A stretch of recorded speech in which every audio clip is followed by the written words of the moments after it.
La vie chrétienne nécessite quelque chose de profond. Et si nous sommes droits avec nous-mêmes, nous aurons le témoignage intérieur qu'il devrait en être ainsi. C'est l'explication de l'immaturité que nous rencontrons parmi beaucoup de chrétiens. Nous pouvons bien connaître la parole et en apporter l'explication, mais cela correspondra à un enseignement intellectuel ne procédant pas d'une révélation. En règle générale, pour diriger les assemblées, le choix se porte sur des personnes ayant un bon quotient intellectuel.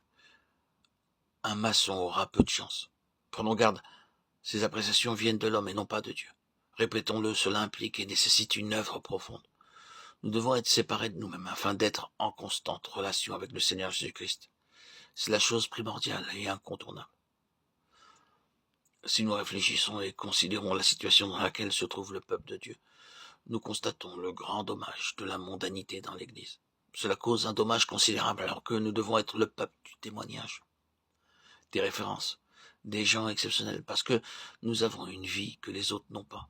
Ceux qui nous côtoient devraient s'interroger. Pourquoi n'est-il pas ainsi?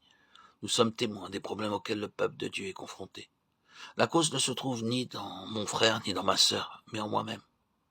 Si nous sommes véritablement séparés, nous ne serons pas arrêtés dans notre marche, par ce que l'on peut voir ou entendre. Nous serons au contraire conduits à prier plutôt qu'à bavarder. Notre langue doit être crucifiée. Si nous ne vivons pas la croix, nous introduirons le monde au milieu de nous, et le monde apportera la faiblesse et la mort. Dieu ne nous utilisera jamais si nous épousons le monde, d'une manière ou d'une autre. Sans vouloir blesser personne, nous devons reconnaître que le monde vient du diable. Les gens sont conduits à se vêtir de manière ridicule, sinon indécente. Ce n'est pas un jugement, mais une réalité dont nous devons être conscients. Le Seigneur a bien dit, n'aimez pas le monde ni les choses qui sont dans le monde, car le monde est opposé à Dieu. Que signifie le monde? C'est un système spirituel dont le chef est Satan. Il conduit les croyants à faire ce que font les incroyants, au point qu'il est parfois difficile d'identifier un enfant de Dieu d'une autre personne. C'est une grave anomalie.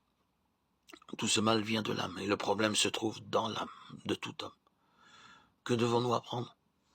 Tout d'abord, connaître une transformation intérieure par la croix, car nous ne bâtirons jamais l'Église avec notre âme. Nous pouvons remplir des salles entières, comme nous le voyons aujourd'hui, faire des appels d'argent pour couvrir les frais, et encore bien d'autres choses. Cette constatation place sous nos yeux les causes profondes de cette situation, que nous devons considérer avec le plus grand sérieux. Tout enfant de Dieu qui a consacré sa vie au Seigneur atteindra le but. Voilà de quoi nous rassurer et nous tranquilliser. Que le Seigneur nous aide à vivre cela.